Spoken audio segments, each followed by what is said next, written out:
Next இந்த கொஸ்டினை நான் முன்னாடியே உங்களுக்கு ஏதாவது நோட் பண்ணி வச்சுருக்கிறேன், ஏன்னா கொஞ்சம் ஈஸியாக இருக்கும் அப்படிங்கிறதுக்காக.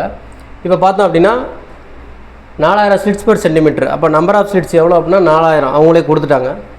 அடுத்து என்னன்னா செகண்ட் ஆர்டர், எம் வந்து செகண்ட் ஆர்டர் அப்படின்னு சொல்கிறது. அப்போது n is equal to 4000 இருக்கட்டும் பர் சென்டிமீட்ரு. எம்ங்கிறது second order. Next at an angle theta எவ்வளோ அப்படின்னா 30 டிகிரி. அப்போ நம்ம கண்டுபிடிக்க வேண்டியது என்ன அப்படின்னா லாம்டா.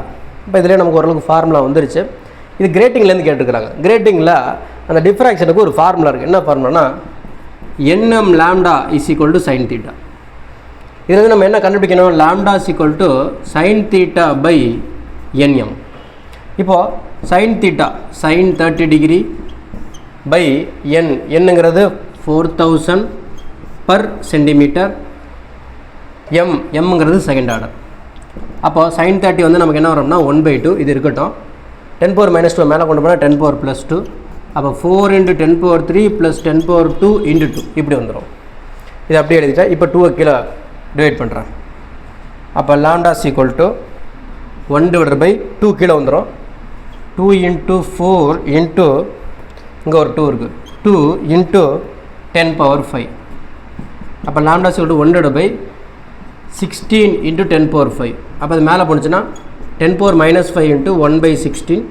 அப்போ லாம்டா இஸ் ஈக்குவல் டு 100 × 10⁻−2 × 10⁻−5 / 16.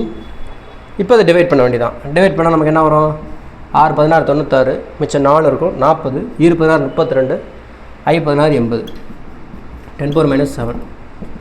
அப்போ இது என்ன எப்படி எழுதலாம் அப்படின்னா 10⁻−8, 10⁻−9, 6250 × 10⁻−10, 6250 ஆம்ஸ்ட்ராங் அப்படின்னு எழுதலாம்.